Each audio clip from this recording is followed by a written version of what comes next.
Hər birinizi salamlayıram. Sizinlə birlikdə bu videoda 2025-ci il 9-cu siniflər üçün nəşr olmuş toxudan Tenseformdan bir neçə testin izahını verirəm.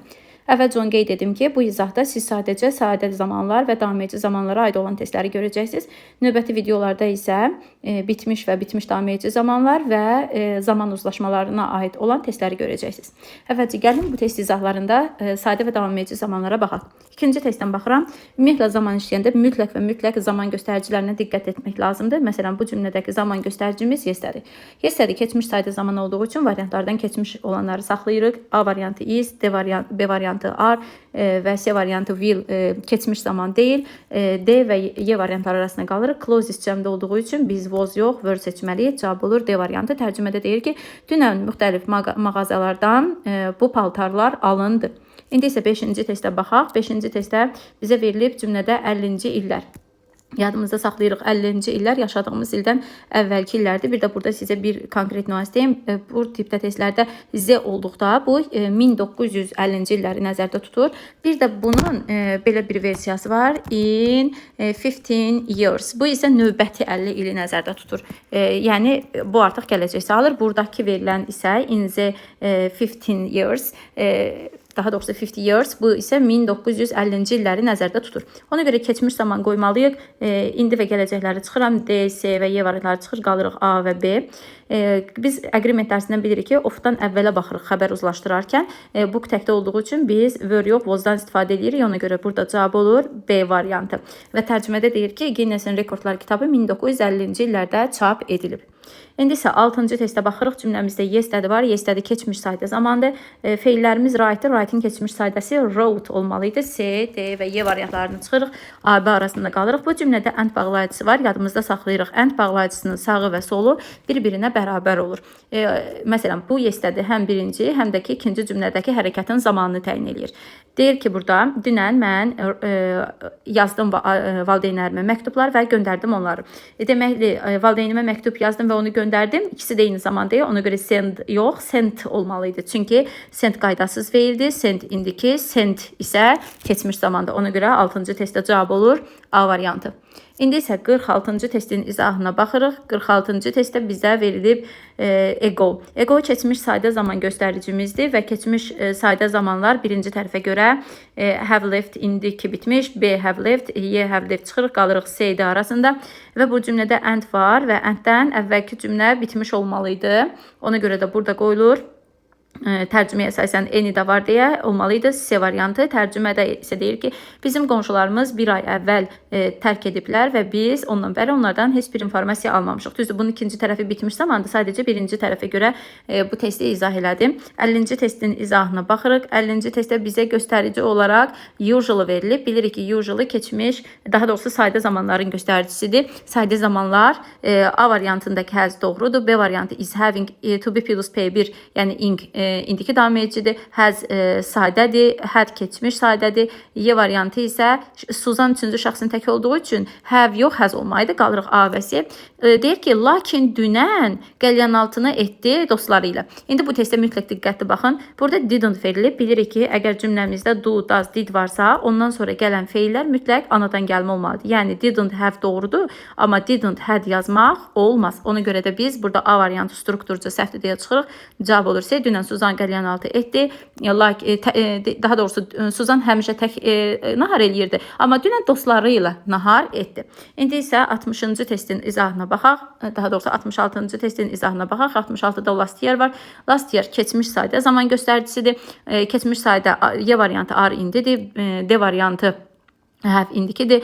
B variantında diddən sonra edli feil gəlməməli idi. A variantı do indidir. Cavab oldu. C variantı 66-da cavab oldu. C tərcümədə deyir ki, did your children study well last year? Sən uşaqların keçən yaxşı oxuyurdu. Bir də bir qeyd deyim buradan. Əgər cümlənizdə belə bir göstərici varsa və sual cümləsidirsə, hər zaman sual cümləsinin birinci nöqtəsinə baxın. İkinci nöqtədə feil do, does, did varsa, ikinci nöqtədəki feil anadan gəlmə olmalıdır. Yəni ona görə ona toxunmaq olmaz.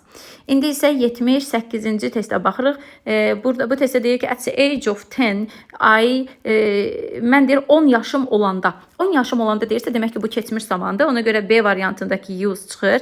C variantında didn't-dan sonra use said gəlməməli idi. Ümumiyyətlə, use qaydasını haqqında sizə məlumat verim. Use qaydası bir şeyi adət halına almış hərəkət, lakin keçmişdə olan hərəkəti. Məsələn, uşaq vaxtı tez-tez futbol oynayardım, uşaq vaxtı bunu edərdim, ya da uşaq vaxtı heç vaxt dondurma yeməzdim. Bu tipdə cümlələrdə used to-dan istifadə edirik. Qaydada da qeyd etmişdim. Used to keçmişdə adət halına almış, lakin indi baş verməyən hərəkətlərdir. İndi burada struktur olaraq D və Y variantlarında to yoxdur, used to olmalıydı. Ona görə cavab oldu A. Bir daha qeyd edirəm, bu used to edərdim deməkdir. Qətiyyən bunu istifadə etmək kimi tərcümə etmək olmaz. Ona görə 78-ci testdə cavab oldu A variantı. İndi isə 119-cu testə baxırıq. 119-cu testdə bizə göstərici verilib. Daha doğrusu bu cümlədə uzun bir cümlədir və göstəricisi yoxdur. Ona görə biz bunu tərcümə etməliyik. Görək hadisələr hansı vaxtda və necə baş verib. Burada deyir ki, try feilidir. Konsentrə olmağa çalışırdım biologiya tapşırıqlarıma, lakin mənim balaca bacım məni constantly interrupting, sözümü kəsirdi. Yəni mütəmadi sualları ilə sözümü kəsirdi. Demək ki, burada olan hadisələr hər ikisi eyni zamanda baş verilmiş. Yəni bu cümlədə bir nəfər hansısa bir iş görürmüş, digər tərəfdəki adam da o eyni zamanda eyni işi görürmüş. Yəni ki, burada bizə verilir ki, bir tərəfdə mən tapşırıqlarımı yazmağa çalışırdım, bacım da o anda mənə suallar verirdi. İndi A variantı doğrudur, mən çalışırdım, konsentrə olun, bacım da mütəmadi mənə suallar verirdi. Bunu saxlayaq. B variantında mən çalışırdım, amma qarşısında deyir is constantly interrupting, bu yanlışdır. C variantında mən çalışıram, o keçmişdə verir, bu da yanlışdır. D variantında try bu hissəsi uyğun gəlir, amma sister üçüncü şəxsin tək olduğu üçün interrupts olmalıydı. Bu variant yanlışdır. Y variantında isə I am trying-in qarşısı interrupted olmamalıydı. Ona görə 119-cu testdə cavab olur A variantı. İndi isə birlikdə baxırıq 123-cü testdə. 123-cü testdə bizdən soruşulur at the moment. Bilirik ki, at the moment davam edici zaman göstəricisidir. Ona görə has slept olan variantı çıxıram. İkinci tərəfdə isə heç bir göstərici yoxdur. Demək, hadisələr eyni vaxtda, yəni keçmişdirsə keçmiş, indidirsə indi baş verib. Birinci gəlin uzlaşma səhvlərini çıxaq. Burada he var, üçüncü şəxsin təki. Don't yox, doesn't olmalıydı. Ona görə A variantı səhvsizdir.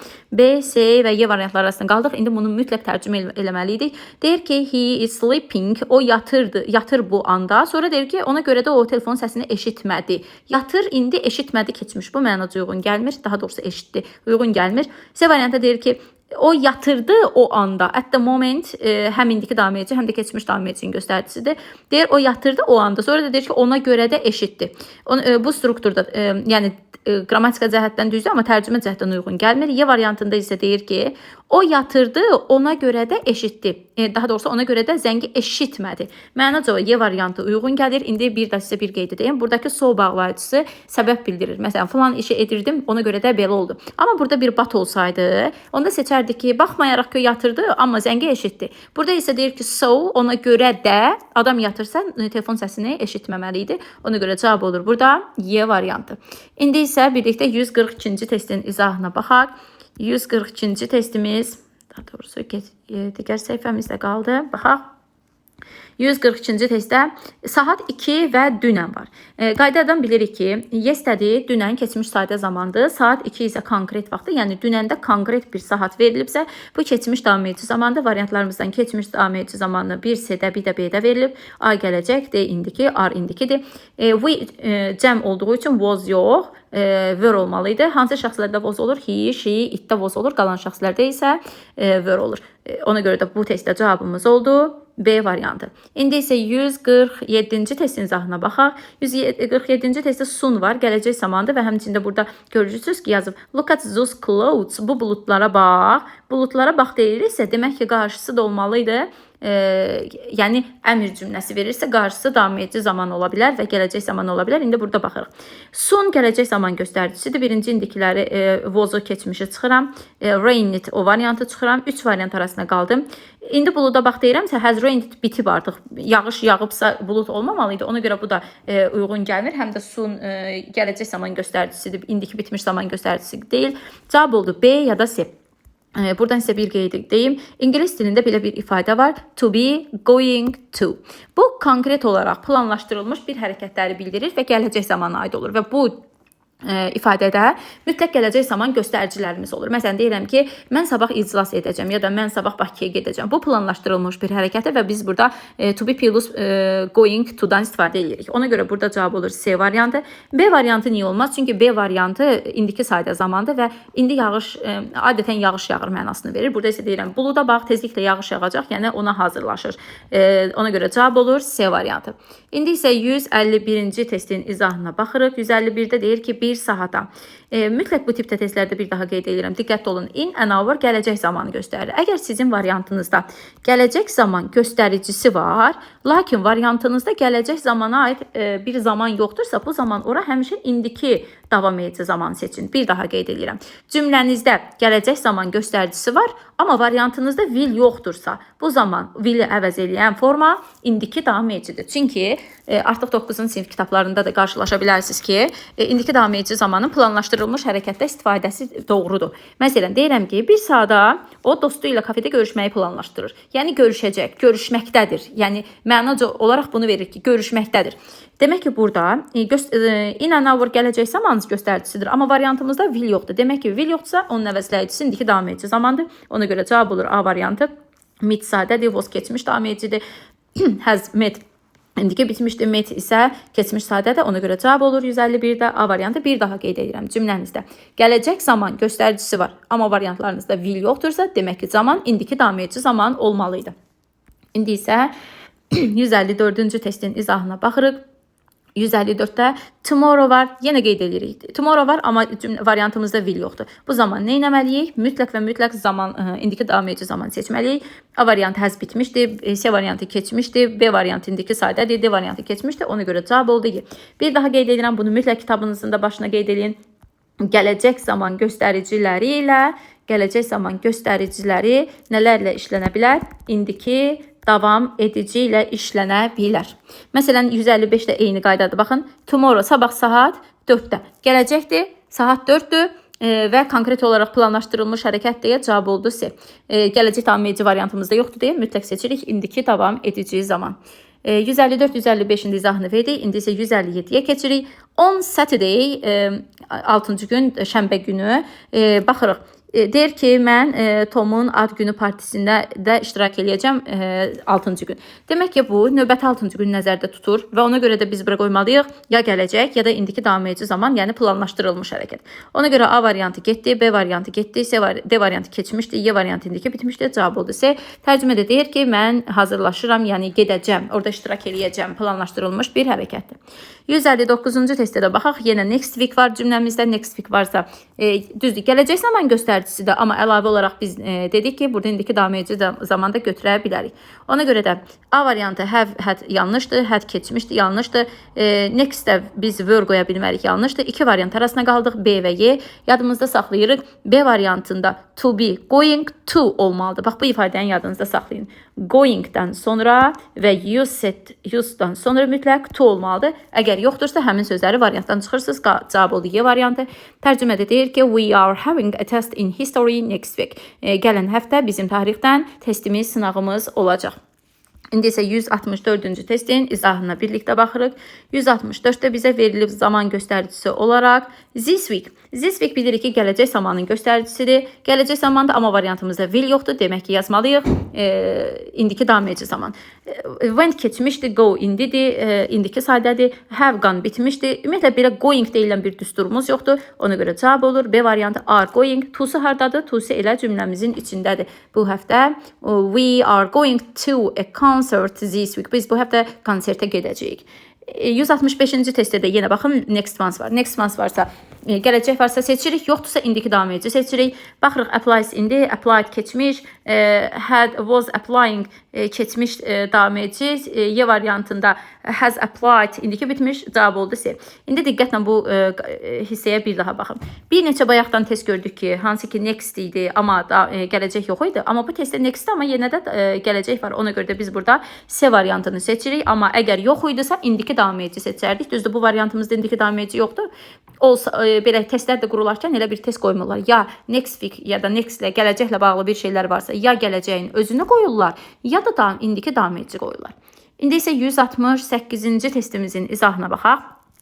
Bundan sonra bir neçə test belə dialoq testləridir. Dialoq testləri tərcüməyə əsasən seçilən bir testlərdir. Mütləq burada nələrə baxmaq lazımdır, onu sizin üçün qeyd edeyim. Məsələn, burada deyir ki, mən susuz qalmışam. O da deyir ki, mən sənə tez indi su verəcəm. Yəni qarşısındakı hərəkət indiki davam edici olmalıdır. Yəni nə mənada hazırlaşıram verəm, indi verəcəm. Planladım ki, sənə su verim. Ona görə də biz burada ya indiki davam edici ya da gələcək qoyuruq. İndi gəlin baxaq strukturca. D variantı keçmişdi. Y variantı ümumiyyətlə getting deyilən bir zaman yoxdur. Will to ilə işlənməz. Will'dən sonra yazılar birbaşa feil. Qaldıq A, B. Bayaq da qeyd etdik. Going'in to'su olmalıydı. Burada da yoxdur. Ona görə cavab oldu A variantı. Deyir mən I will get you some water. Mən sənə su verəcəm. Əgər cümləmizdə bu göstərici olmasaydı, yəni gələcək olmasaydı, biz bu zaman ora qoyardıq indiki davam edici. Yəni planlaşdırılmış bir hərəkət qoyub ora indiki davam edici qoyardıq. İndi isə 170-ci testin izahına baxaq. Deyir, telefon zəng çalır. Arxasıca da deyirəm ki, mən indi ona cavab verəcəm. A variantı, B, C variantı və Y variantı keçmişdi ya da indikidir deyə çıxırıq. To be going'in to'su yoxdur deyə çıxırıq. Cavab oldu. D variantı tərcümədə deyir ki, telefon zəng çalır. O da isə deyir ki, indi mən ona cavab verəcəm. 174-cü testə də baxaq. Tərcümədə deyir ki, we don't have enough players for football game. Futbol oyunu üçün deyə bizim kifayət qədər oyunçumuz yoxdur. O da deyir ki, mən indi sizə qoşulacağam. Demək ki, burada variant olmalıydı. Will join you. Will join olmalıydı. Mən sənə qoşulacağam. I am going-in to'su yoxdur. Digər variantlar isə strukturca səhvdir. İndi isə 174-cü testin bir də son tərəfinə baxaq. Bəli, D variantında will join versiyamız var deyə onu seçirik. İndi isə bundan sonraki artıq testlərdə baxırıq. Məsələn, burada tomorrow var. Tomorrow varsa gələcək seçirik. Has indiki bitmiş. D variantındakı rain keçmiş sayda. B variantı going-in to'su yoxdur. Rain indiki sayda cavab oldu. Y variantı yağış yağacaq. Mən düşünürəm ki, yağış yağacaq. Sonra 179-cu testə baxırıq. Komanda çox güclüdür. Bizim komandamız çox güclüdür. Demək nə olacaq? Onlar qalib gələcək. Ona görə cavab olur burada A variantı. İndi isə 216-cı testə baxaraq digər ortada keçdiyimiz zamanlar bitmiş zamanlardır. Biz onları inşallah ki növbəti videoda baxacağıq dərsləri öyrəndikdən sonra. Burada nə var? Next Saturday var. Bayaq da testlərdə qeyd etdiyimiz ifadələr artıq burada var. Biz bayaqdan testlərdə izah edərkən belə bir söz dedik. Əgər cümləmizdə gələcək zaman göstəricisi varsa, ya gələcək qoyuruq, ya indiki davam edici qoyuruq. Ona görə burada bir doğrudur, to be going to ifadəsi işlənib. 2 doğrudur, gələcək zaman işlənib və 5 doğrudur, çünki indiki davam edici işlənib. Bir daha qeyd edirəm.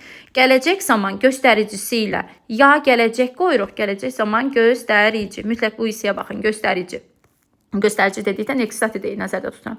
Ya gələcək sadə qoyuruq, ya da indiki davam edici qoyuruq. Hər ikisi doğrudur. Variant olaraq ikisini eyni anda verməz, amma belə seçmə testlərdə verə bilər. Çünki biz seçmə testlərdə bir neçə variant seçirik.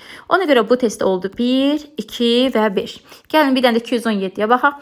This weekend var, bu keçmiş, daha doğrusu gələcək sayda zamanı göstərir. This weekend, bu həftə sonu. Demək bu həftə sonu növbəti zamanı nəzərdə tutur. Yəni gələcək zaman göstəricisidir. Ona görə birinci seçirik gələcək zamanın özünü, ikinci seçirik gələcək daha doğrusu indiki davam edicini, bir də seçirik to be going to ifadəsini. Demək ki, cavab oldu 1, 2, 5. Visit niyə seçmirik? This weekendin göstəricisi deyil, visit isə keçmiş zamandır deyə bunu seçə bilmərik. 220-ci testində izahına baxırıq. This evening. This eveningdə bu axşam, yəni gələcəyimizi göstərir, gələcək axşamımızı göstərir.